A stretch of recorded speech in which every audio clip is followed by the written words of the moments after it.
Welcome to the Nerd Social Club podcast, episode 104. Back again to discuss all the happenings, all the goings on, all the chat, rumour, speculation, and downright nonsense attached to pretty much anything. Like, don't put it. Listen, we are very much like Baby on this podcast. Nobody puts us in a corner. Nobody puts us in a corner, and Johnny will fight all day for us. That's all I'm going to say. So we are here to discuss anything and everything. And if you are watching live, if you are joining us, please feel free to come into the comments and let us know what you want us to talk about or what you think is an important thing going on in the world that doesn't concern war, famine, fires, floods, and football. So it's all the F's, essentially. All the F's covered. All the F's, and hurricanes. Take them F's and get off. Yeah, take your F's and jog on. Bit of a quiet week. It's gonna be a riveting episode. But no, it's been a really quiet week. I think this has been like the backlash to the Spider-Man trailer. It's like everyone's going, no, don't do anything or bring anything out this week because we are still reverberating from the Spider-Man trailer from last week. People are still dissecting it. People still want to know what it means. People are trying to get to the bottom of it. People are still making 8 million YouTube videos trying to find the heart of whatever whatever is going on in that trailer. The most watched trailer of all time, I believe. The most watched, beating Endgame. Beat Endgame, and maybe that's what the plan was, to just leave it as long. Maybe that was it. They were like, you know what? There is a downturn in cinema. You know, we've had a bad time with Black Widow, such. Let's make the money from YouTube ad revenue. Well, I've got some bad news for you, Sony and Marvel and Disney. You will not be making that much money. I know this. Those numbers do not translate. Take it to Patreon. They don't translate. Yeah, they don't translate. You're not going to make a living off of YouTube. Sorry, Marvel. They might. You know what I mean? They might succeed. But no, there's still a lot of chat about the Spider-Man trailer. A lot of stuff coming on. Doctor Strange not being Doctor Strange is obviously still the big bone of contention. And anyone who's watched this week's What If, and I'm not going to give anything away about it, it adds like another layer on top of that. Well, I was going to say, I mean, I've not seen it. I'll probably watch it after we're done with this podcast. But like, it was always going. I'm not shocked by that because it was always going to be that way. The second you feature a What If episode that goes into the multiverse with Doctor Strange, when you've got Doctor Strange coming into Spider-Man and then him doing his own film with Into the Multiverse of Madness, I mean, they were stupid not to do something that would be parallel or connective to that. So I'm interested to see what layer they're bringing into the whole plot. Yeah, it's there's gonna be so much to unravel about that film. Let's hope it gets its spot at Christmas, because there's a lot of chat, isn't there, that maybe it's gonna lose that spot. There's a lot of rumors going on. I know there's been a lot of rumors in the last few weeks about movies getting kicked and bumped, but you know what? They've got to like make a decision on this early and stick to it. And I know, like, the world is still massively dealing with COVID, and I know the narrative has slightly changed. Certainly, the narrative in this country has changed, but in other countries, you know, it's still ongoing. You know, and they're gonna have to make that decision, aren't they? Because like a lot of people are waiting on this film, and you know, they want cinema to cheer them up. They want other things to do, and they want, especially around Christmas time, with last year's Christmas being so disrupted. Yeah. Get your act together and get the date sorted, and don't leave it to the last minute. We know we're getting Shang-Chi this week, and that's going to be a big marker on Yeah. cinema all around the world. The Eternals, of course, as well, and maybe that's it. Maybe they'll make a decision after this week on what is happening, because they have to, I think, pretty early establish what's going on, because they can't shift it too quickly, too much, because of everything else that's going on in the MCU. Yeah. Obviously, everything would have to shift. Yeah. Yeah. No, it's difficult. I mean, you almost hope it has some sort of. It's tough because it's an origin film. You want it to stand by itself and do well. It's Shang-Chi's a fantastic character, introducing some other mythological lore into the whole universe. We almost want it to have that big must-see post-credit hook, like, oh, you've got to see it, like that buzz, you know what I mean, that word of mouth.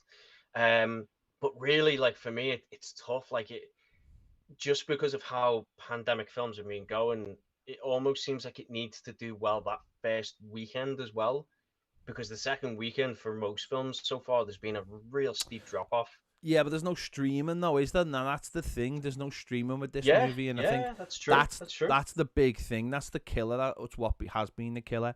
I wonder if, like, with no streaming, if they hold off even like a month, will that be enough to send people back to the cinema for that second week?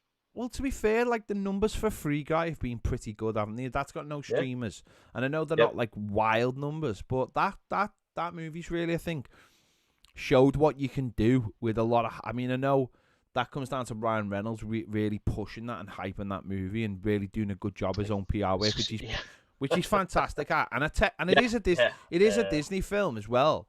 So I think they should be looking at that movie and thinking, well, that's done good numbers. If we can replicate that, because everything's going to have been downgraded, but I think that's a good sign. I think, never mind Shang-Chi, I think Free Guy has been a really good indicator of what can happen, and I think the fact that there hasn't been streaming, listen, we know that Jungle Cruise has just been given green lit for a sequel. That's just been given, and we know that, and that is a film where, The Rock has very much been playing the studio game, and it's been, coming out and saying, oh, how great it's been, and how, because it's a family film, they had to put it on multi-platforms, and how it's worked. And I get that, because really, let's be honest, Jungle Cruise, even though probably did have a decent budget and was being set up for a kind of, Pirates of the Caribbean feel about it, even though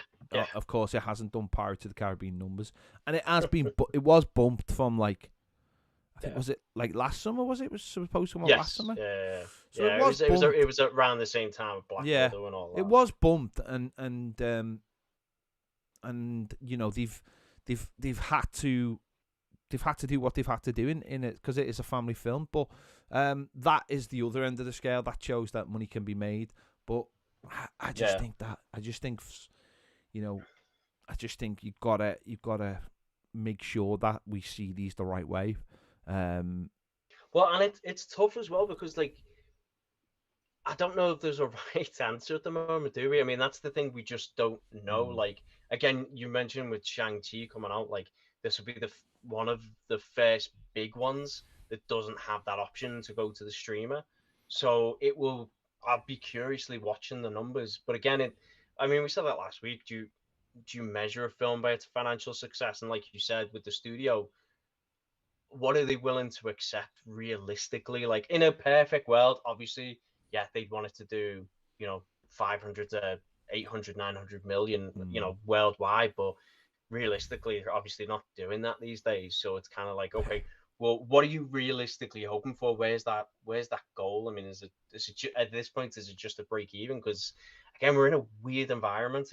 It's hard to anticipate any of this. I mean, I was talking about it today in the Discord, that's saying, it seems to be there's definitely a trend emerging with numbers and how people are feeling, because that's all it is, isn't it? It's a public feeling, with the numbers going up heading into the autumn and the winter, with more people being inside, maybe we'll start to see more of those big films hit just like that spring, summer, end of fall time, and like draw back on the winter. I- Like if this is going to be a thing that's going to be continuing The forward, th- the th- the thing about it is as well, without getting into any kind of geopolitical Yeah. ramblings here, it's perception, isn't it? Everything's perception. You know, I'm watching the news here in the UK, and I'm looking out the window, and essentially COVID is starting to drop off in this country in terms of media coverage, because now we've got other things to talk about, like dodgy wars and stuff like that. You know, good old dodgy wars. It always fills dodgy wars. that always fills the front pages in the 24-hour news. Sells papers. Well, it does. It sells. It puts something else in front of on the TV screens.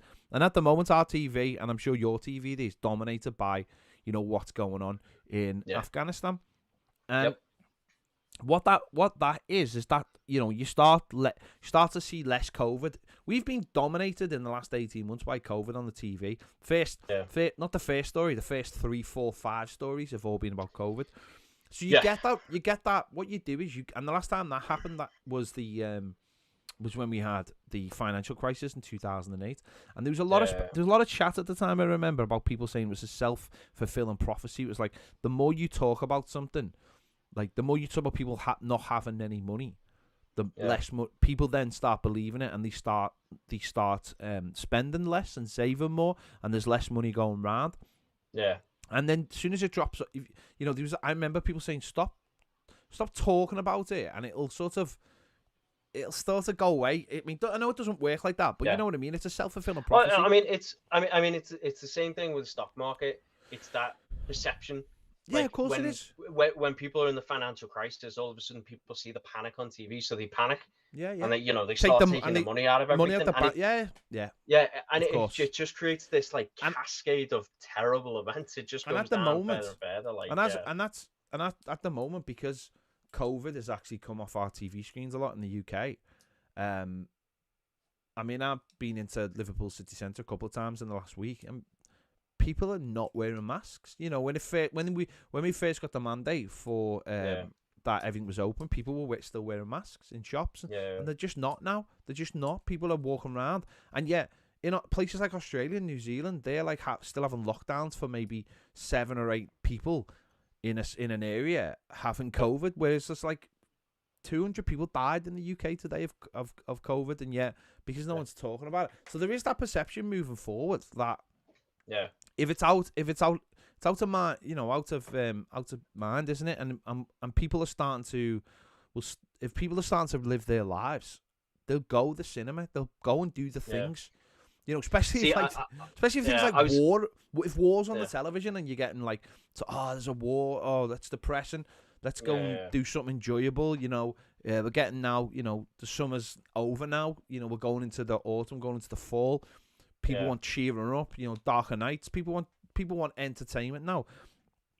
And if you're not blasting, you know, COVID at them every 2 seconds, then you'll find it'll be funny how quickly the perception of COVID is everywhere. It'll go away. Yeah. Well, I was going to say, I'm definitely seeing the opposite of that, unfortunately, at the moment. Like, same thing with the media, but we're seeing our numbers like continuing to just spike. I mean, certain places like Florida and Texas, Alabama, like those numbers are just skyrocketing. And even Pennsylvania, like same thing, like you said, people are not wearing masks. Kids are going back to school, but the trend is just, it's going up. I mean, we were down to 74 cases a day in Pennsylvania. I was like, oh, this is awesome. I was really encouraged, and I was excited coming into the fall. If it stays down, I'll feel so much better about wanting to go to the cinema.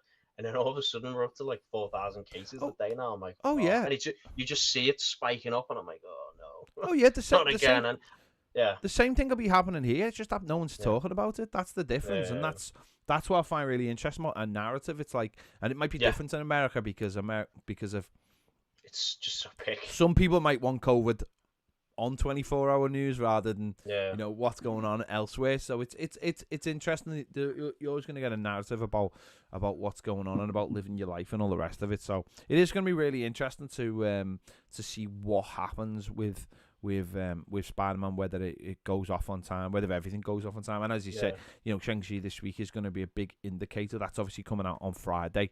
I was going to say, do you know what is interesting? How some of these studios pivot, because in the last week, not big news by any means, but we did get word and we got two kind of trailers for DC Fandom, and Netflix is doing a special fan event called Tudum, which I actually think is pretty bloody genius. Because when they talk about it, we're like, what the hell is Tudum? And it keeps playing that like Netflix noise in the background, like Tudum. So I'm curious then, like kind of leading in, because Netflix has got a heavy slate coming into that autumn period, into that winter. And they've got a lot of things coming out. So I'm wondering from it, if you're Netflix, where you don't have to rely on the cinema, I think they've got some things out in the cinema, but like if you don't have to rely on it, is that where you're hoping to really like, okay, this is our opportunity to really, crank up some of those sub numbers that, we need to kind of distance ourselves from like a Disney Plus? Yeah. It's that's what I thought. Yeah, I mean Disney Plus is certainly, I've said to you before, like, today I've noticed quite a bit of new content on Disney Plus. Different things. They're growing. It's growing all the time. It's growing different things, not just the things you expect. Different things are popping up every day, and the other company. I mean, especially in Europe, like where you guys have like Star. I mean, that is huge. Like Disney Plus and like that combined Hulu like Star aspect of it. I mean, that's so much content. You'll get this eventually. There's absolutely no doubt about it that Hulu will be incorporated into the platform, the Disney Plus platform. Oh, there's absolutely no, because it cuts the fact you probably got like two people at Disney and Hulu doing the same job. And look, I'm not advocating for people to lose a job. I know it's terrible, but like, it's not even that though. What it is you go on the platform, and I'm on the platform, and there's stuff coming on Hulu. And obviously we got like Vacation Friends last week, which is really good. If people haven't seen it, it's a really good film and really good streaming movie, funny streaming movie. Yeah. But you go on that now. I go on that, and I'm on there, and I automatically I've got like on the top bar streaming across. I've got, What If. You've got Doug Days came out. You've got the new Steve Martin comedy that came out. You've got, certainly for us in Europe, there's like a couple of new football documentaries. One Dutch, one Spanish, with like, and they're all on, and I'm like, this is now starting to look like a multi genre platform now. This isn't just. And when it just started, it just felt like, of course, when it just started, it was just a holding place for all Disney's old properties. But now there's a lot of random stuff going on there. And the thing about it is, though, is like, you might pop onto Hulu maybe like once a week to watch something. Like, I don't know if Stars was separate. I don't know how often I would look on Star for something, but now, because it's all into one, it's like, oh, I see the thing, oh, I'll go onto that, like, that tab. So if eventually Hulu's gonna, I think, get incorporated, it'll still be its own thing, but it just doesn't make sense to me. That it just doesn't make any sense. That I agree. I mean, HBO Max did the exact same thing. So you had HBO, you had Cinemax, you had the DC universe, and slowly but surely, like some of the really good Cinemax shows, like I know one, if anyone hasn't watched it, called Warrior, it's fantastic. That's now on HBO Max. Yeah, that's a good show. Some of the DC Universe shows, they've basically not shut down, but they've rebranded the DC Universe, and now some of the DC shows are on fully funded HBO Max shows, and now it's got the weight of like, oh no, this is an HBO Max show. It carries that name to it as well, and then you've just got your regular HBO. But they did the same thing. They combined it all into one streamer and said, why get all those? Just get the one platform and it's all there. So again, I'm with you. Like, I think it's, as far as Disney Plus in the US, I think they're going to go that same way. Like, again, why wouldn't you? I think it's, like you said, it's when you turn on that platform, it's right there in front of you. Like, why wouldn't you want that all just at your fingertips? It's stupid to make you go off the platform to another platform when it could just be incorporated. So yeah, there's a lot of and Well, I was going to say, and Disney Plus, funnily enough, I messaged you this week, didn't I, about Return of the King? mm, That they've got that on there, because for a while that wasn't even on there because everyone was like, "Oh, what was it? A special on Thor 2, like a yeah, special mini, yeah, short on there." And now they've got it on as its own thing. I mean, hell, they've even got the Astro. You'll appreciate this. They've even got the two Ewok yeah. films Seen on them Disney this week. Plus as Yeah, well. I Yeah, get what Caravan of Justice and I I must admit I do really like the Disney Plus platform over Netflix. I still find Netflix very confusing. I don't think it so. pops What up. we're talking about more of like the user Yeah, interface yeah, I'm aspect just of it. saying. I must Yeah, admit, I just find the Disney Plus one a lot easier.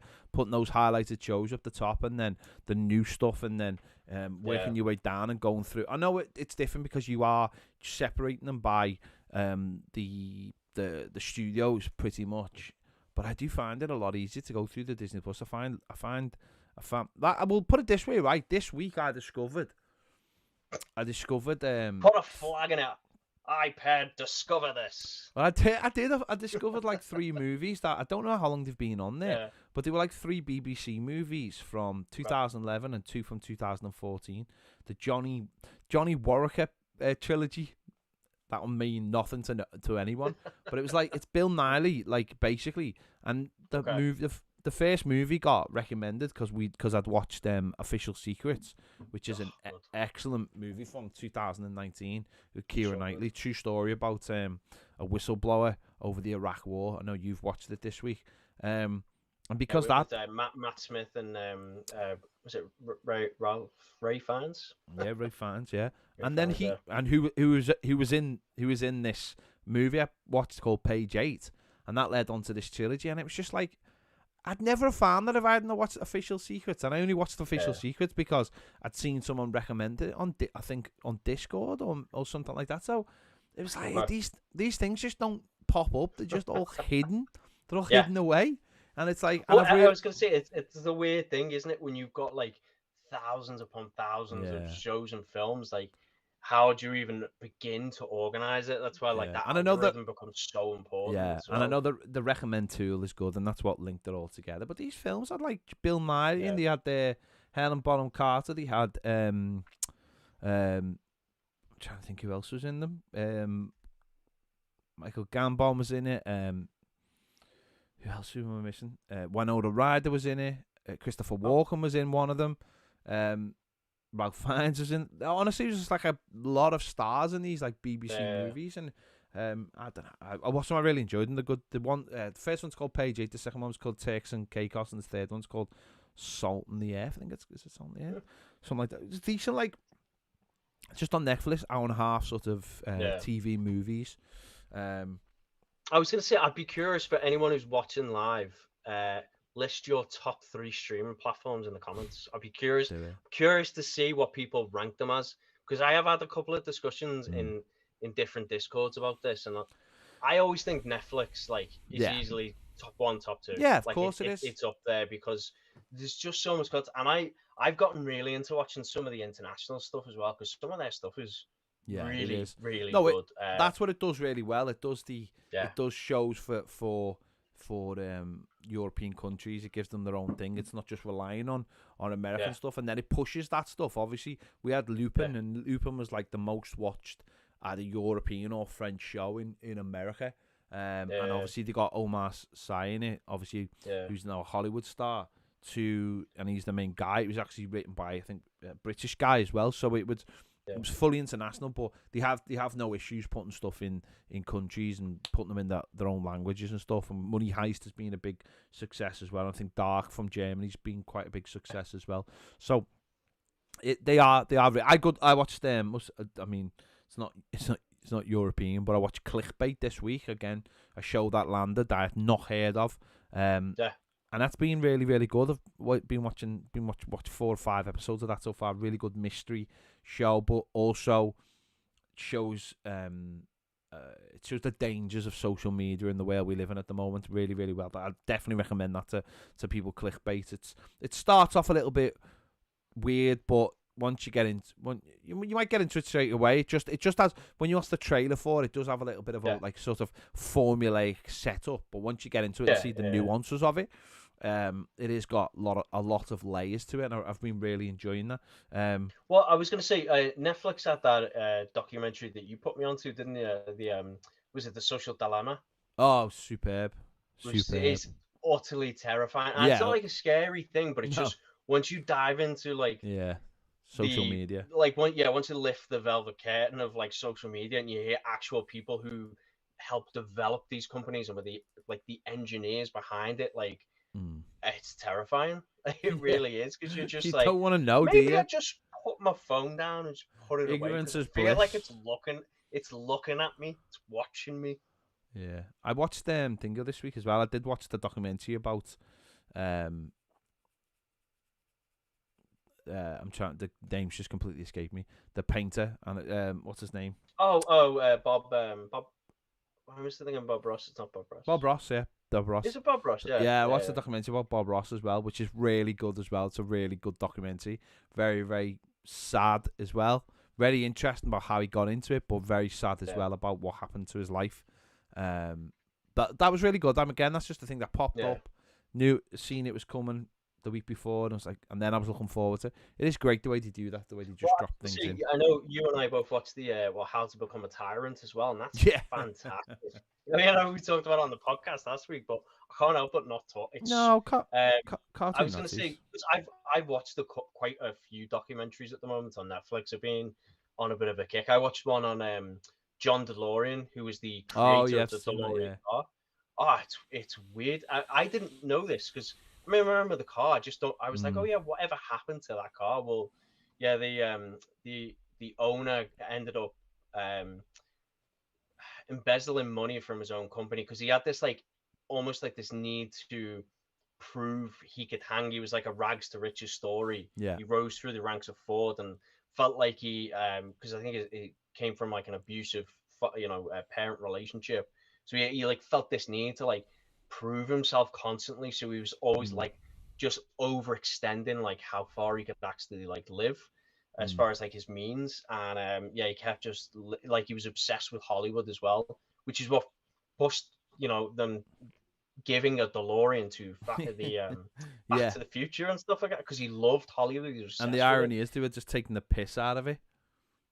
It was a terrible. Terrible. Yeah, because they talk about it in the documentary. Like all these cars were going out. There was loads of hype. Like he was a great hype man. He was always out, with the public. But like the doors would get stuck and they wouldn't like open because the specifications, like they just didn't they were just trying to push these things out there quick. Yeah. But what really sunk him was the fact that he got caught bringing coke in from Colombia. There you go. I mean, there you go.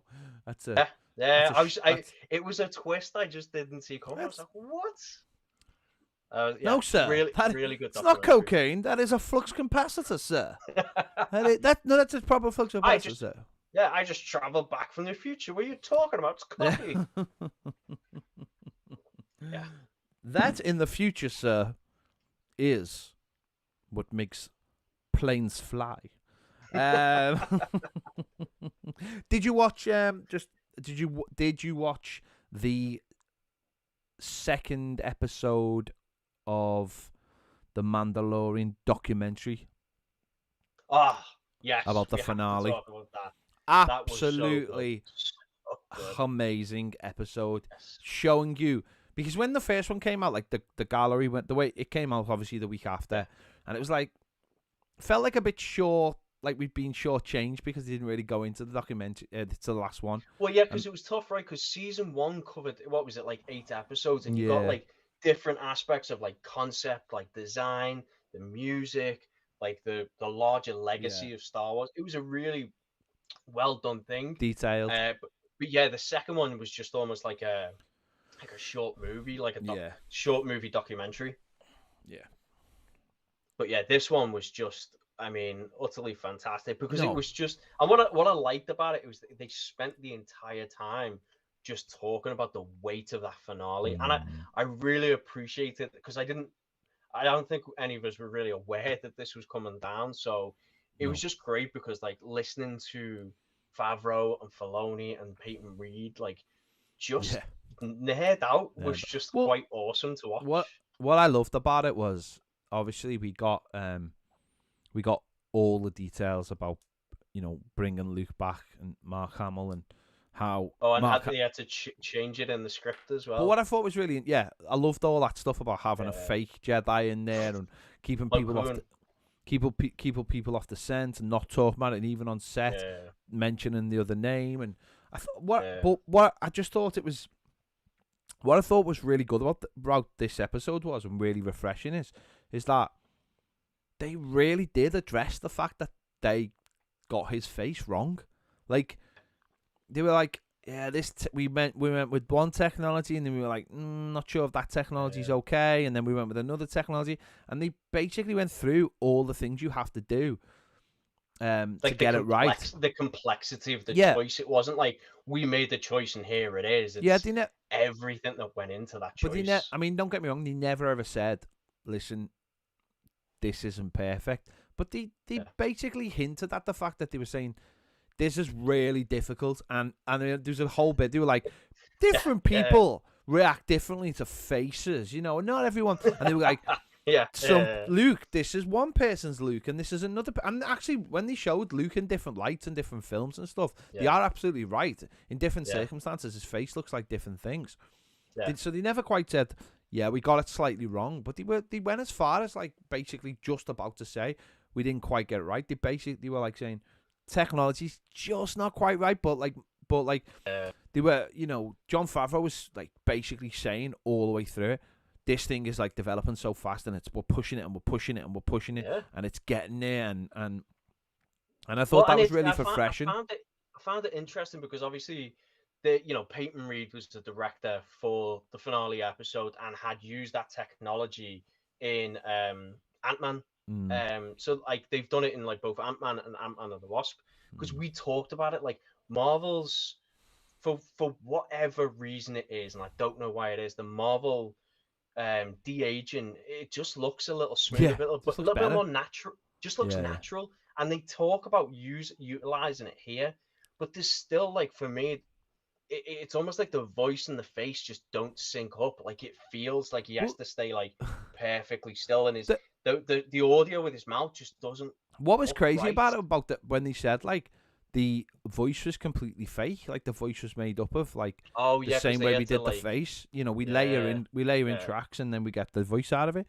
And it was, what was mad was like you had the guy on set, and I don't know. I think Marvel do it with like the dots, don't they, and stuff. And they never really hinted at this. They decided to go down a different path, which is quite interesting. I think what they were basically saying in a roundabout way was, we made the original film in, like, the last one was 1983, and we simply don't have good enough copies of his face, like as in on film. Because like when they were saying we had to go into like archives of interviews and stuff, I think what they were basically saying was, someone like, say, Samuel Jackson in Captain Marvel, you can go back to that kind of face and you would still have, it would probably be more like what, like the 90s, wasn't it, what his face was.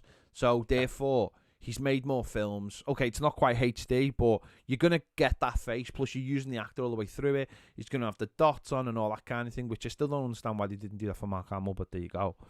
And I think at the time a lot of people felt like, were like, oh, well, they got it wrong because Mark Hamill wasn't on set, and then it turns out he did. I think they just made the wrong choice, but I think ultimately they just didn't have they just didn't have the footage to get the face right. And obviously since then they've brought in a guy who can do the deep fakes and stuff. Reese, Captain Marvel is not awful. It is not awful. Reese is in the comments. Captain Marvel is not awful. I really like Captain Marvel. I don't know why people have a problem with it. I think it's brilliant. I just had to say that. And Brie Larson is amazing. I don't know why people have a problem with it. She's absolutely amazing. And if you think it's because of toxic femininity, you're a bellend, basically. I'll just say that you're a bellend for having that opinion, like an absolute bellend. I said that quite clearly live, so that's fine. Don't mess with Ped. He's coming. No. I just honestly put stupid things in the comments and you'll be called out for them. It's as simple as that. There's no such thing as toxic femininity. There's just men who are dickheads. So, so I think what it'll lead to is like any actor who ever does a film from now on will have their face scanned, essentially. You sign your rights to your face. Well, no, over they'll be to like, Disney Corporation. yeah, there'll be any corporation, won't it? It'll be any Yeah. corporation. It'll be like, Yeah. we may want to do something with this in like 30 years' time. So can you? But it is easier to do stuff with films that, certainly if they've been made in the last 20 years or last 30 years rather Well, than yeah, and 40 years like, ago. Most of what Mark Hamill has been successful at lately has been more voice work than he's actually been in front of the camera. So there's not as much of him acting that they can kind of utilize, which is tough because he's. I mean, I am not saying he's lazy, but he's been able to live off a Star Wars name, which is fantastic. I wish I could do that. Don't you think it's got more to do with typecasting though than anything else? Don't you think that? Yeah, he is Luke Skywalker, and there's not anything he can do about that, and no one has ever been able to take him seriously since that. Which is probably why you moved into voice acting, because you can get away with like doing a bit more without people realizing it's him. Probably. No, definitely. I think that's. But I mean, Harrison Ford was able to do it. I mean, I guess you just have to. I think Harrison Ford though was because he got offered, because he wasn't the main guy and he wasn't like a child, and he's got like a child way about him, and he was an actual like grown up man at the time, I think. Yeah. And because he was offered Indiana Jones as well off the back of it and stuff, he's in Everyman. I think people just defined Mark Hamill as Luke Skywalker, but it was brilliant. It was absolutely brilliant. It was really, really. I think my favorite bit was Dave Filoni talking about Jon Favreau when he made them realize that if you have Luke, you can have R2-D2.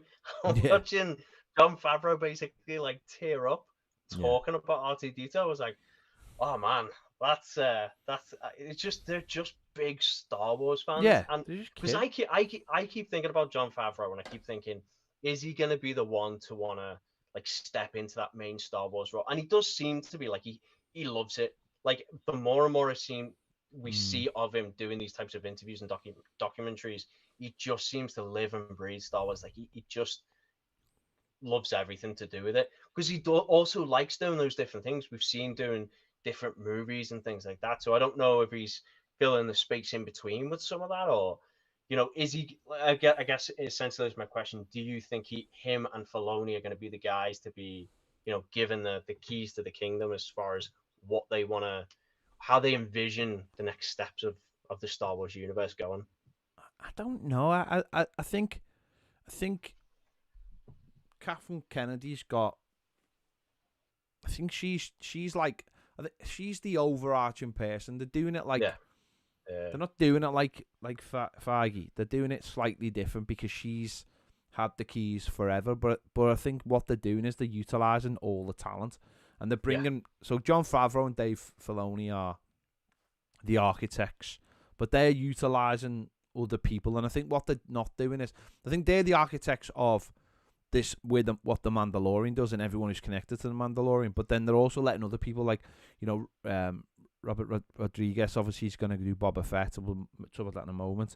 Or he's doing Boba Fett off the back of him utilizing Boba Fett in the series. And I think they're letting just people come in and play and making sure there is a brain trust rather than one person defining everything that goes on. So, that's interesting, because then you do look at the movie side of things. So you've got Patty Jenkins is doing like a version of like Rogue Squadron. You've got Taika Waititi's coming in and doing something. Kevin Feige's rumored to be doing something with Star Wars. Trying to think who else. There's a couple of other people. I think Andor is being directed by and I completely forget her name, but she directed one of the episodes of The Mandalorian as well. It's just they do seem to be like, giving people like different opportunities to have their it's a brain vision, trust. I guess it's a brain trust, isn't it? It's there's an overarching thing which Dave Filoni, Jon Favreau, Kathleen Kennedy are taking care of, and I don't think because that. I think in terms of like, we've said this before, in terms of like linking it all together, it'll be Dave Filoni. Dave Filoni will know all the strands. But but like like, that thread through it. but Star Wars is a complete. The mad thing is, everything they're doing is with Star Wars is a completely new thing. You just know where you're getting to, but the difference, but you don't. But all of it is new. Whereas Marvel's a little bit different. You've got to keep everything connected, and it's a bit different in Star Wars. There's a lot less.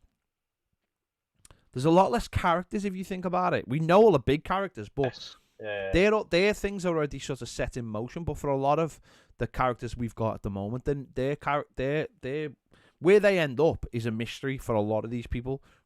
We don't know where Ahsoka goes. We don't know where the Mandalorian will go. We don't know where half of these people are going.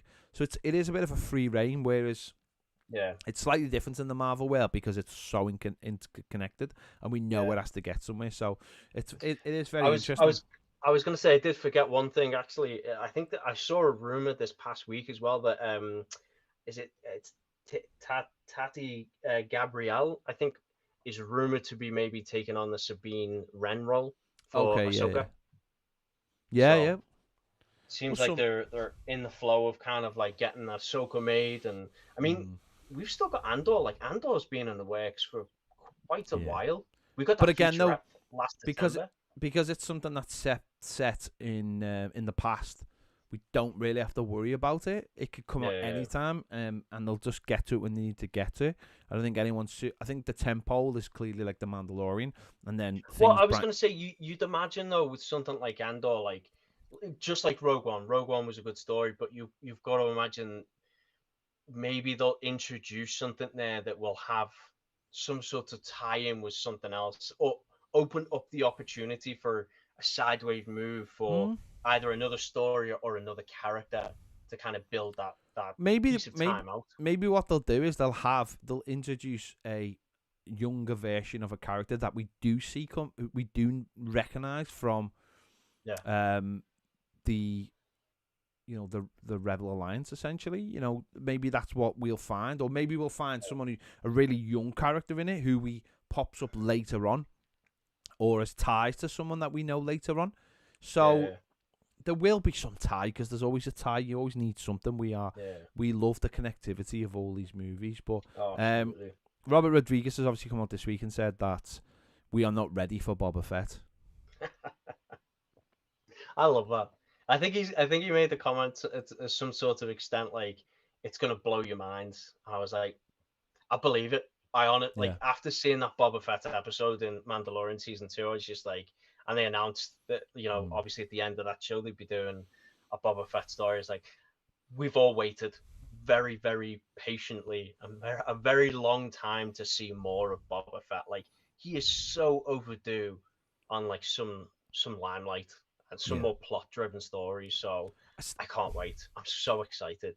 Because it's going to be so much. It's going to be so much more violent as well. Do you know what's mad is, like, part of me still feels like, I don't know. It's almost like part of me still feels like it's not a real thing. What I mean by that, it's like there'll be people still out there who think Boba Fett is still at the bottom of the Sarlacc pit. It's like, and don't count any of this, and it's like, because that's how weird it feels. It's like Boba Fett came out and then got Slave One back, got his armor back, and was like knocking 10 bells out of stormtroopers on a big hill, while robots were coming down to try and break Baby Yoda out of his little Jedi chat with Luke. It's like just nuts. And now he's getting his own. And then at the end of it, we see him go into the hot seat and take over, the Tatooine underworld. It's nuts. It's just like, am I going to get a whole show on that? And it's like, you're basically saying you're not really ready for this. It's going to be absolutely nuts. Well, and you make a really good point. The fact that he's gone back to the Tatooine underworld, like, does this open up opportunities? Because right now in Marvel, there is a whole comic storyline, and Astro will appreciate this job, but there's a whole bounty. It's called War of the Bounty Hunters. Yeah. So there's a whole comic series around that. So I'd love to see this collection of just like horrible bounty hunters, and just like, either fighting for territory or fighting after something like some sort of gold or spice or something they're all chasing after, and just it'd be interesting. And it is only a limited series, so we're one and done. So there's a very clear story in mind. So I just think it's going to be really, really interesting. I'm very much excited for it, and I believe it's supposed to be coming out at the end of the year as well. Yeah. It's due Christmas, isn't it? Yeah. That's what we got the told. word. Yeah, that's gonna be boss that. But obviously, I think there was mention as well of Mandalorian this week, saying that Mandalorian could change its title, could become something else. I mean, it still involved the same characters, but it can, but it will be something else. I think that's quite interesting about, because a lot of people thought that Boba Fett would the Mandalorian would still remain, but it wouldn't be the same Mandalorian. So it's interesting that actually they've sort of flipped that on its head and said, no, it's going to be the same show, but it's going to have a different title because it's going to start focusing on something else. I don't know whether it be the child, whether it be whatever. It's going to start focusing on something else, and that name will obviously be because ultimately he mightn't even be a Mandalorian. He might decide that that's not his path anymore. I don't know. Yeah, but I was going to say, because we saw the beginnings of the struggle of that, like inner conflict with Din, because of like that whole you don't take your helmets off, and the other Mandalorians like, what are you talking about? You're not even from Mandalore. Like, of course we take our helmets off. So like he's already having that like inner conflict, and they're talking about Mandalore. So yeah, it'd just be really interesting to see how that whole thing evolves, like where he goes. And again, at the end of that finale, we've already got the conflict with the fact that he rightfully won the Darksaber. So what happens there? Is there some sort of, we know, for anyone who knows Star Wars, everyone knows that Mandalorians are notorious for civil wars. So they're all dicks. Some sort of they're just constantly fighting over pieces of land and pieces of artifacts, like little mad drunk people, like. They remind me of America so much. But yeah, no, if they go back to Mandalore, I hope it's amazing. I hope it just is. I'm expecting big things from season 3. But as far as how it evolves from there, we're getting a lot of really good stuff. You've got Rangers of the New Republic. You've got Ahsoka. Like, there's some really cool things coming down the way that again feels like they're opening Star Wars back up again. Like when we had the Mandalorian, it was like, oh, this is cool. It's a very centralized, like, focused story. But now it's opening up again after we don't really have any Star Wars films out there at the moment, so that there is a gap. There's a need to be filled. Yeah, but they're filling it in the right way, aren't they? They are. Yeah. They are making sure that because the films were crap. Apart from Rogue One, the recent films have been like, I still think Force Awakens was pretty decent. It set it up, but it just they blew it after that. I don't rewatch any of them. I haven't watched the last one since I went to cinema to see it. I certainly don't watch the Last Jedi. Then there's no love in them at all. They just fit random films with random characters with a couple of familiar characters. It's all being lost. All the love is within the Mandalorian and getting to see the newer characters like Ahsoka and stuff like that. That's where the love is. And obviously when we get Obi-Wan as well, that'll follow track. And of course, you can tell stories so much better on TV now by having 6 to 8 episodes to really flesh things out. So there's no need for movies, and maybe the movies can come back off the new continuity, and I think that's important because we all know we all love the original films, but it's just the newer ones just didn't do them justice. I was gonna say I'll always maintain, I think the Force Awakens it had a good jump start, and I was so excited when it came out, and it really did like the cast of characters, and but they just blew it after that, and it does make it hard to watch that one now. I still love it, and I can watch that one. It's just the other two I have a hard time. Do you know, it's funny you mentioned like the 6 to 8, episodes and kind of like having a bit more of an in-depth story. I saw someone this week saying that with Marvel, we need a break. We're getting too much Marvel at the moment. They're overdoing it with the shows. What? I was just like, I'm not sure what this lad's smoking, but he's got the wrong end of it, surely. I'm not being funny, right? But is it only like nerdy stuff where they ever say there's too much of it? Does anyone ever say there's too many soap operas? Does anyone ever say, oh, we're making too many films about police, or are we making too many TV shows about police, or are we? Do you know what I mean? It's like, does anyone ever say that? Too many espionage films. Yeah. Stop it. Is anyone saying there's too much James Bond? Does anyone? No, like, is anyone saying there's? I mean, there should be people shouting there's too much fucking Fast and Furious, for God's sake. No, where are the people shouting that?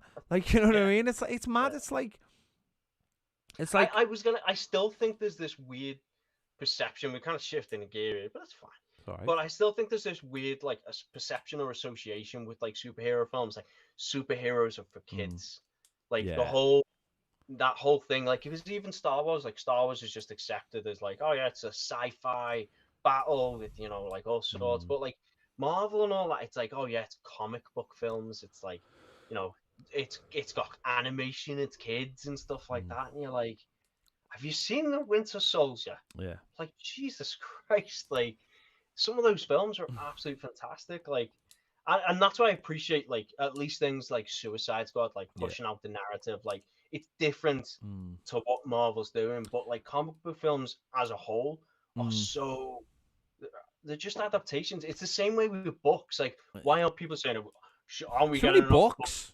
There's too many book adaptations." Like, well, that's because they're basically tested scripts. If a book succeeds, it's like, oh, we can make this into a film and make it really, really good.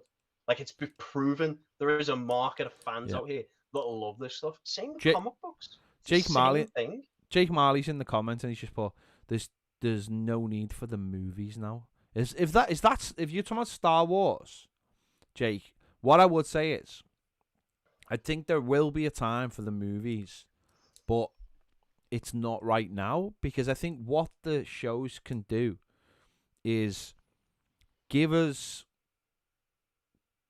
a chance to bring in the characters that we want to see.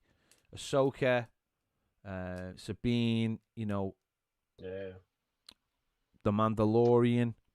I think they gambled on the wrong thing. They just kept gambling on the Skywalker name and Skywalker, and they dragged it out, and the wrong people put the wrong backing behind the wrong thing. It's just, and again, it was that last film. There's too many things going in all different directions. They just tried to do too much. And then what you do is you make the world a good place again, a place that people want to visit in terms of Star Wars. And then you make an amazing film. Then you give us characters we love, or even characters we don't know. Look at Rogue One, which, you know, Reese has mentioned there. Rogue One was a story, basically a story related to a little part of the crawl in, you know, A New Hope. And they made something really good. It's not a perfect film by any means, but they made a great little film about a bunch of characters that no one knew about. And that's all. And that was perfect, because it was just about something familiar. And it could be the same with this. We could get, like, you know, you're looking at the main story, and then just to the right there's another story going on that relates to the main story, and then you know, like when, I know, the Rebel Squadrons that Patty Jenkins is doing, something like that, where it's like there's a familiarity about it, but it's something new. Well, especially if you can add in a clever twist, or so, like not just a retcon for a retcon's sake, but like a clever retcon, like they did with Rogue One.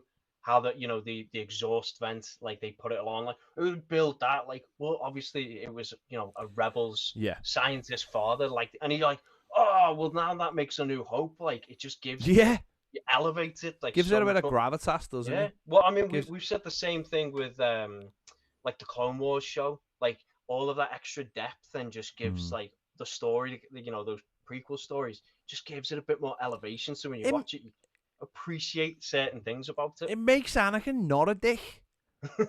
Yeah, doesn't it? You know what I mean? Not a whiny baby. Yeah, he's not like a whiny little bitch. He's actually dead sad. He saves all the whiny bitch moments for the films, but actually in Clone Wars, he's cool. He's like, cool, you know, he gets on with it. And he's like, little, he's talking about snips all the time. He's just like, he's dead sand. And then he goes on the big screen. And he's like, I hate sand. I hate it. I'm on fire. So what?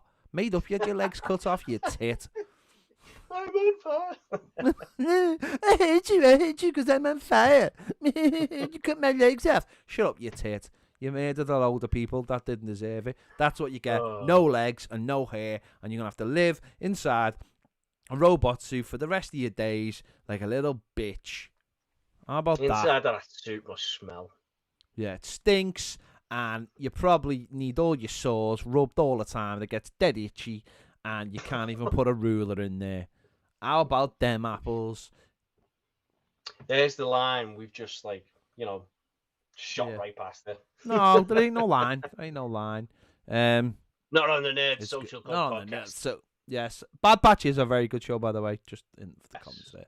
The finale was fantastic. Really like. Yeah, I mean, to be fair, the animation quality on that, by the way, has gone up. Yeah, so it's amazing. We both watched Rebels, but the Bad Batch animation quality, holy crap, that's gotten good.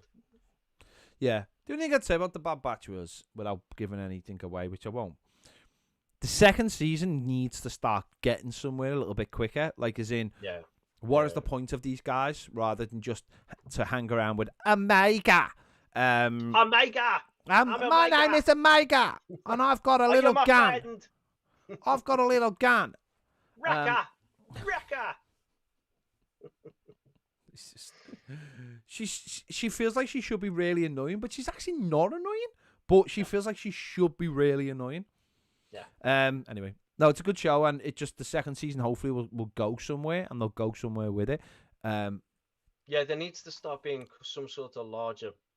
Yeah, like narrative. Some direction. Yeah, first season is all about like world building and what happens after. Yeah, what happens after the fall, of the Republic and the Empire getting big, and just seeing like the day in day out struggles of like how the world is starting to change and how people's lives are getting taken away from them and all that kind of thing, and just seeing it through the eyes of different worlds and different people, and how some people, go along with what the Empire do, and some people don't, and that's it really. And it's just seen through the eyes of these people who are lost in the mix of it, because not only are they conflicted, but they're also not needed. Because and you had that like kind of like brothers on brothers aspect of it as well, and like with the chips and everything. So it was good, but it was loose. Yeah, it was good though. It was good. It was like some weeks were just for that week. It very rarely had some kind of like overarching narrative. It just had a week to week thing of like what was going on. So and for some people that won't be enough, because it was like 15 episodes. Yeah. So for some people that won't be enough, but it's definitely worth watching, because it does. There's a few little moments in it that do really help to flesh out the larger Star Wars thing, especially the first episode, because it's all the 66, and who doesn't want who wants to miss an opportunity of seeing what happened at all the 66, because that's still like until recently. Until the final season of the Clone Wars, that still felt like a massive mystery. Or the 66, it still felt like this thing that we'd only just sort of scratch the surface of. And literally, and who fell and who didn't fall. And it's just, and only in the last year we had with the Clone Wars and with the Fallen Order game, and just a couple of other things, and obviously I was going to say, there's still loads of narrative you can tell within that point of time as well. Yeah, definitely, and obviously, and it's interesting, because I kind of like this whole aspect. Obviously, Disney's doing it with Star Wars, building it out on the platform. They're doing it with Marvel, with the MCU. You're getting some of these shows, and I mean, Warner Brothers and HBO Max is starting to do the same now with some of their stuff. We're hearing rumors there's supposed to be a Deathstroke series coming. I think they just announced, I forget it was last week or the week before, but they've announced the kid from Cobra Kai is going to be Blue Beetle. They've got a Batgirl, attached. There's a bunch of. I think they're doing a Green Lantern series as well on HBO, and they're starting to kind of like build that out. And one of the things I heard this week is they might be doing a Bloodsport either show or movie on HBO Max from the Suicide Squad, and obviously we are getting a Peacemaker series as well. So it's just interesting to see how some of these platforms are starting to say, like, we'll just start to build up the content, and obviously, Netflix is king for that. Just giving people what they want, isn't it? Really, smart. Keep on saying yeah. People keep on, if people want to say less comic book shows, well, that's not what the people are saying. People want the data suggests otherwise. Cobra Kai's just been renewed for season 5. It hasn't had season 4 yet, and anyone who watches it, people will say, "Oh, they really like it." Everybody, people go, "I find it a little bit cheesy, but I really like it." I really like it. It has nice little tie-ins to the original movies, but people go, "I like that," because it's just dead easy to watch. Little half-hour episodes. You don't have to worry about it too much, and people just generally like it. And I mean, that's all you want. You just want to be entertained for 30 minutes to 40 minutes. Like, I know. Just distract me from the burning fire that is the world outside my window. And of course, at the moment, with I think we've seen today that all the 180 episodes of Seinfeld are going on Netflix. There's room for so much. Like, I've watched Community. I've watched It's Always Sunny in Philadelphia. You watched the whole series, didn't you? I watched the whole 15 series of It's Always Sunny. In the last which is incredible. In the last 4 or 5 months, I've watched Community. I'm going to start on The American Office. There's room for all these things. People just want to drop into shows and give people what they want, and also make them really easy to find on your platforms as well, which really helps. I'd say something else just quickly. Because I want to mention something else just before we move on. I've watched the first 2 episodes of Heels as well, which is a wrestling drama on Stars. Is it Stars? I think it's on in America. Yeah, Stars. It's on the Amazon Prime platform here, but you have to pay again on it. That's quite good. I was going to say, I forget, it's got the guy from Arrow, right? Yeah, that's the guy from Arrow. And I can't even remember the other guy's name, but he was in Vikings as well. Yeah. Big dudes. It's just got big dudes in it. Is it good? Yeah, first 2 episodes have been... 2 episodes in, yeah. Yeah. First 2 episodes have been good, yeah. I watched the trailer and I was just like, I don't know. It just... I was like, it kind of... I was on the edge. It seems a bit too much, but I was like, maybe it's I don't think I would go out and buy another streaming platform for it, but certainly, because I've already got it, I watched it and I've enjoyed it. So, but a connection on segue, a connection from Cobra Kai, was that the sad passing this week of Ed Asner. And if anyone doesn't know this, Ed Asner played Johnny's stepfather, Sid, in Cobra Kai, but he was the voice of Carl, and he was also Santa Claus in Elf. He played Santa Claus in a lot of things, but he sadly passed away this week. He was 91. But oh my God, go on his IMDb, and this guy has not only been working since the 60s, but his body of work in the last 10 years is just continuous, just madly continuous. He's just literally... Doug Days came out today on Disney Plus. Yeah. Obviously that was his last thing he did for obviously with playing Carl in that. But he was in Grace and Frank. He was in Central Park. He was in Cobra Kai. He was in Senior Entourage. He was Bury Me in My Armor, Tiger Within, Rainbow's End, Backstreet Babble, Royalties, Crash the Animated Story, Briar Patch, and these are only in the last year, by the way. These shows I was going to say, and he goes on to do Blue Bloods, Modern Family, but he did a lot of American Dad. He did a lot of. He actually played. He actually played in the Spider-Man cartoon in the 90s. Actually, Jonah Jameson. Jameson. Yeah, he actually played him. He did a lot of DC stuff as well. He played Santa Claus in about 1 million, terrible Hallmark movies. Santa stole our dog. A merry doggone Christmas. Saving Christmas. Saving a dog at Christmas, a dog's Christmas, a Christmas's dog, Santa's dog, Santa's mum's dog, Santa's wife's mum's dog. Dogmas.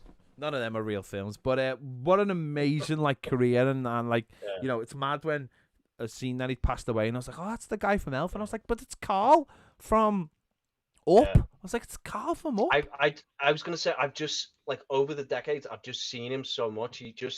He had the ability to just keep popping up, and he played sometimes with this very similar character, but it never got too much. You never were like Old grumpy sick man. of him. Old grumpy man. Old grumpy man, and every time you come on, you're like, yes, I love that guy. Like Yeah. no matter what he was in, he was just a lovable old grumpy man, and you were like, yes. He was in SpongeBob, and he actually played in SpongeBob angry old something or other. So he's actually, that's what it's, he's in just like so much stuff. It's unbelievable. What a career. What an absolutely incredible career. He was in Working until Criminal his 90s. Minds, The I mean, Good Wife. Jesus.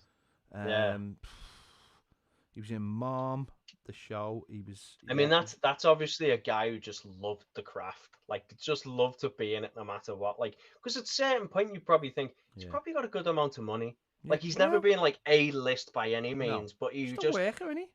He could have easily just retired and probably lived quite comfortably. He was in The Simpsons. He was in the X-Files. He was in he was in obviously Spider-Man cartoon. He was in Hard Rain. He was in the Men in Black cartoon. He was. Didn't even know it was one. He was in Gargoyles cartoon. Yes, I do remember that. He played Jabba the Hutt. He plays a grumpy old gargoyle. He played Jabba the Hutt in the original radio drama Return of the Jedi. He was in Roseanne. He was in the Magic School Bus. He was in Captain Planet. He was in Duckman. He was in Batman the Animated Series. He was in Dinosaurs. He was in... Wait, they're not the mama dinosaurs? He was in Animaniacs. Oh my God. He was in JFK. Yeah. He was in... Where else was he? Oh my God, this guy was in so much. The list just goes on. I'm going into the 80s, so we might catch some amazing stuff. Now, he was in... Kate's Secret. The secret was that Kate was a Christmas dog. He was in Highway to Heaven. He was in I'm just trying to find if he was in anything like really mad in the 80s. You're just trying to find more Christmas films? No, there's loads of Christmas films. Like I can't move for Christmas films. I'm just trying to see if he was in like anything. Yeah, the guy was in a lot of stuff. Obviously, fair play. Christmas. You love Christmas. Well, he looked a bit like Santa, old grumpy Santa. He was like the Santa who was old and grumpy, but then would give you a little wink, and you would love the wink more because it came from a grumpy guy. He's almost like that granddad figure, isn't he? Like he kind of like comes across as grumpy, and he just has a bit of fun at your expense, but he's there in your corner. Yeah, he still loves you. You're like, oh, thanks, put some coal in your stocking or something. I don't know. Amazing. What career. Good dude, and it's mad that something come out today on Disney Plus that featured him. I find that mad. But there you go. I think that's about all we've got to talk about, isn't it? I think we did pretty damn well covering what we did, to be honest, because it was so quiet. I mean, I was looking for news and trying to put something together, and it's just been a quiet week. It's just really nothing being out. Not even like the big shows, not really big movies out. We're kind of in a weird lull right now. So let me just I think it was Jake had a question before, and I don't really have the answer to this question, but he asked if you were choosing who would be the ideal next Bond, or the next Doctor, who would you go for? The next Bond or the next Doctor Who? I like the idea of Tom Hiddleston as Bond. I don't think it's going to happen. No. I do like Tom Hiddleston as Bond, though. I just like Tom Hiddleston, to be honest. But although it would be interesting to see him as the Doctor as well. I'd like that. No, I wouldn't. Hiddleston in everything. I think Loki's far too close to Doctor Who. I think it's far too close. I think the Loki series is far too close. the rumor for Doctor Who was it was. I'm trying to think of the guy's Well, name. because I was going to say that was news while we were off the air. Was the showrunner and I forget her name, but Jodie Whittaker are stepping away after Yeah, this next season. yeah. So there will be a new Doctor. So the rumor in the UK was Ollie Alexander for the Doctor. So Ollie, Was he from the IT crowd? no, you're completely wrong. He I have was to look this up. Terrible. so names. Ollie Alexander is a musician who was recently in the show It's a Sin, which I did tell you to watch, but you clearly didn't. So you've not only let me down, you've let yourself down, and future generations of your offspring. And yeah, I think he'd be an interesting Doctor because he's quite young, isn't he? Yeah, and he's very flamboyant as well. Wow. And I think he would give a very modern twist on the Doctor. And I think also because he's an openly gay man. He's an openly gay man, and I think he would put that twist on. You know, the Doctor is, can be anything to anyone. Essentially, he can be anything. And I think because I was going to say because that's the thing with the Doctor, isn't he? Of course, he's essentially non-binary. He's an alien. Like he doesn't have a gender. And the irony is, we've just had that in Loki as well, haven't we? Really? Yeah. So, anyone who hasn't watched It's a Sin, I honestly, I can't stress enough how important this show is to. Honestly, it's incredible. It's just an incredible show, which has been because it was on here in the UK in Channel 4, and I know in America it was on. I'm trying to think what it was on. I was gonna say it's on HBO Max. Yeah, but it'll have been bypassed though. Being bypassed because of not only because of it's an English show, but because of what it's about and all the rest of it. And it hasn't got any huge stars in it. It has to be watched though. People have to watch it to understand how important this show is. I'm gonna watch it this week. It's on my radar now. Honestly, it's amazing. It's just an amazing show that people when they watch it, they understand. Gotcha. So he's the rumor. Gotcha. He's the rumor for Doctor Who. So he's the rumor, and because Russell T Davies wrote It's a Sin as well. Yeah. And because he did the best Doctor, didn't he, with David Tennant? Yeah. So he's built him up and said he could definitely do it. So he's the rumor, and I maybe he could. Maybe I'd have no problem. Bond is like one of those things because Bond is like anyone reaches for someone who's already a star. So people go, oh, Idris Elba, and I think no. I think Idris Elba's time has come and gone. Yeah. Well, I was gonna say wasn't there rumors that I'm just looking. Lashana Lynch was going to be taking on a parallel Bond in the Upton film. So I mean, maybe it's already set up for a Lashana Lynch taking over. See, because and we talked about that on the show because I know, and I always like this theory of yours that Bond isn't someone's name; it's just that an identity you assume as far as an agent. Yeah, so there could be multiple in the fields. Yeah, it's a code name, isn't it? Yeah. No, but the thing about it is, right, and I fully appreciate when people say Bond can be anything. He could be. That's the whole joy of Bond. He's the shadows. But the thing about it is though, if you want to do Bond properly, I still think that it's a almost sexist male who is stuck in his ways, and I don't know how you quite do that right now because of the way the world is, whether you have to go back, whether you have to set it in a different time. I don't know. I just know that's the character. I'm not saying other people couldn't play that character. I'm not saying that character couldn't be female. I'm just saying that is... I know when people say, and people say, oh, I don't know. We've had lots of characters where you go, that character could be black, white, Latino, Asian, no matter, anything, female, whatever, right? Yeah.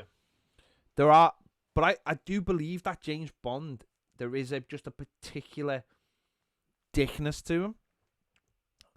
Like he's not just he's not just he's not male as such. It's a character who is a particular, rather than being male, female, or whatever. There is a particular character in there. It's not about just him being male. It's a character. You've got to keep. I was going to say you. So you, I think if you're getting to your point, I think whoever takes on that role, they have to really embody. They have to embody Bond is about. They have to embody the character, and I think that's more important than who it is, in terms of like where they come from or whatever. They have to embody that character because that's the most important thing, and that's going to be the really difficult part. You can't make James Bond PC. You just can't. What you have to do is you have to subvert the world around him and say, no, you can't be like this. And that's the challenge. It's like putting the dinosaur in the modern world. That's the challenge with James Bond. If you go, oh, James Bond is just this squeaky clean guy who just happens to run around and shoot people and is a spy, it's not going to work for me. He is a playboy. He could be a playgirl, but he has to be. The character has to be this particular way. He has to, I don't know, and it's not. Yeah, like it's almost like for Queen, for country, when he's off, it's just for pleasure. Like people, he's just very singularly focused. I'm not saying again but the role of Bond is that way. There's a moment in I'm trying to think which movie it was. There was a moment when he was shot by Miss Moneypenny in not the one. I'm trying to think. The one after Quantum of Solace was it Spectre or no? There was one. The one before Spectre. One before Spectre. Yeah. Right. That was a really good one. And he basically goes, pretends he's dead, lives on an island, at night is like having drinking games with scorpions, and then the day after is all on his own, drinking on his own from a bar. And Skyfall. Yeah, Skyfall is probably the best one, isn't it? Cheers, Reese. Oh, it's amazing. It's fantastic. And that to me embodies the character. That's James Bond. James Bond is a guy who needs a certain amount of attention on him, but also doesn't know how to. He's an alcoholic. He's a womanizer. He has all these different things. It's almost like he works and he does this stuff to shut out the darkness that's inside him, to keep it. He kills people, and you've seen that in the first movie he came into. Yeah. He was killing. He killed the guy in the bathroom, and he couldn't like deal with it afterwards. He was like it was going through his head and all the rest of it. That to me is the most important thing. You have to make sure that you get that character right. Everything else doesn't matter. So I don't know who to get for that, by the way. Tom Hardy, could Tom Hardy play it, or is his time passed? The guy who's been mentioned again is the guy who was he was in the recent Netflix show. That doesn't Bridgerton he was in, right? And his name is and I'm gonna butcher this name. His name is Regis-Jean Page. Okay. So like British, looks like me on a bad day. That kind of dude. Phil. But if that's it doesn't matter who it is. The guy has to be a bit of a dick, but ultimately has to be someone. If it's a man who men go, oh my god, he's boss, can do all the fighting and everything, and women are like, yeah, he's boss. But they have to be like Tom Hardy. I think Tom Hardy would be really good at it. I just don't know whether Tom Hardy's time has passed or whether people will get lost in everything else he's done. I don't know. It would be interesting to see someone. What's Cillian Murphy? What about Cillian Murphy? Cillian Murphy could be a good Bond. That would be interesting. Yeah, like someone not as well known for being like, stepping into a big role, because like it's such an elevation stepping into Bond. Like everyone knows, name's Bond, James Bond, like that whole thing. So yeah, no, I think it would be interesting to see someone like Cillian Murphy, something you didn't expect to take it on. Mm. So, And I was going to say, Cillian Murphy's Irish, of course, but so is Pierce Brosnan. Yeah. People forget that. Good point. Good point. I was going to say, Jake Marley also asked at the top of the show, but I thought it was an interesting question to ask. What series or show currently streaming, airing on TV, Netflix, are you enjoying or looking? He's looking for something fresh, and he's willing to give most things a go. I mean, is that your Tinder profile? Not that I know what Tinder is, of course. Of course, but I'm really enjoying clickbait. I'm enjoying clickbait on and actually, if you watch clickbait, that joke even makes even more sense. And that's on Netflix, right? Clickbait's excellent. It's literally started last week. It's on Netflix. That's what I'm watching on there. I'm not really watching anything else at the moment. Although, bit of news, and I don't know if this matters to you. Okay. But Netflix renewed Manifest. Oh, I did see this actually. Yeah, right. I did catch this news. Yeah. Have you ever seen Manifest? I haven't. It's one I've been toying with watching. Me and my wife have been talking about it. So Manifest is mad. Right. The first episode is nuts. It's like Lost, but with less of a point.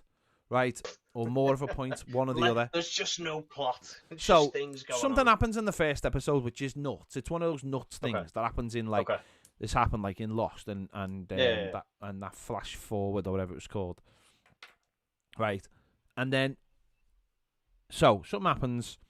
So they did. I think they've done 3 seasons, and at the end of the 3rd season, there's a massive cliffhanger, and they cancelled it. So I started watching it, and then I heard about the cancellation. I was like, I'm not watching 3 seasons of this. But Netflix have got it in America, and the numbers are so good for it that Netflix I can't remember who makes it. I think it might be NBC. NBC renewed all the contracts. They're all coming back. They're going to finish the season. It's going to be all tied up in a bow, and it's all going to be on Netflix. There was a problem to do with getting the rights for the world. I don't know whether that's been sorted. But yeah, Manifest is gonna be finished, which is really good news. Especially if you were watching it. Netflix has done a bunch of those because they did it with Lucifer, and they seem to be getting good numbers with Lucifer. They did it with what was that show? Because I know you watched as well, the Designated Survivor. They did it with that. They gave it another season, and I don't think it quite did what they were expecting it to do. But occasionally they do see good premises because it happened with Black Mirror. Obviously, Black Mirror, they, got some great seasons out of that. They put the money into it, didn't they, really? Yeah, I like that Netflix kind of comes in instead of looking for new things to create. Like, hey, what's being cancelled? Because sometimes shows get cancelled, and it's not just for lack of numbers. There's loads of things that go on with these particular shows. So, because I did see something with why can't I think of the name? The one on HBO Max with all the mad stuff that goes on. Oh, I'm not doing a good job at describing that at all. Lovecraft. It was Lovecraft Country. They did actually have season 2 pitched out. They had a whole plot. I think they just lost some of the actors because they all went in different directors. They ain't selling that though. No, they are not. But I'm just saying, there are reasons shows get cancelled beyond. No, of course. Numbers. I'm still reeling that the original Utopia never got a 3rd season because it was amazing, and it was amazing. I have the British version. I need to go back and watch that because I did enjoy the American. Don't get me wrong. Don't get me wrong. The 2nd season is literally the end of one book, and the next season would be the next book. So it does wrap everything else up. And Jake, I was about to say this. Manhunter getting cancelled. Mindhunter is balmy as hell because it is the best show out there. Absolutely incredible. But I know it was very expensive because they were shooting a lot of it on green screen or going back and changing a lot of the set of the proper real sets into 70s sets. But they released everyone from their contracts, which is just mad because it's just an incredible show. I really hope that gets sorted out. But of course, in the world we live in at the moment, everything's up in the air. So, Mindhunter was just incredible. What a show! But yeah, Netflix is it's Obviously, if it's got getting good numbers, then to watch a show, then why wouldn't it finish it?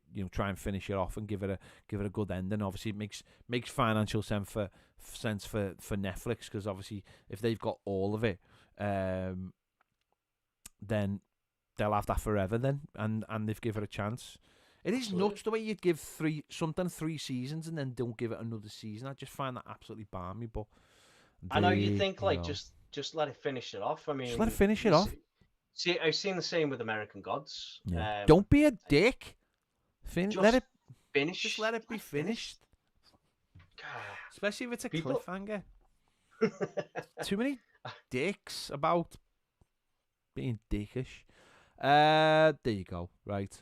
That's it. Tapped out. I've got it. We're done. We are done for another week. And we will be back. We won't be back next week because I'm actually on holiday, so we won't be back next week. We'll be back in 2 weeks to chat about things and stuff and Christmas dogs with dogs celebrating Christmas. Maybe dogs celebrating Hanukkah just as a special plot twist. I'm not going to say anything else because I don't want to offend anybody. Yeah. Murky waters. Very murky waters. There you go. You can find everything we're up to on our socials at Nerd Social Club. All the latest news, all the breaking stuff. If you want to join us on our Discord, that's where you'll find our Discord as well. All the information for our Discord as well is at Nerd Social Club. Our Discord is just basically anything you want to talk about 24 hours a day. There'll be someone talking about something you're interested in. So get over there and check that out. Join us. And we'll be back in a couple of weeks. So we'll see you then. Bye, everybody. Peace.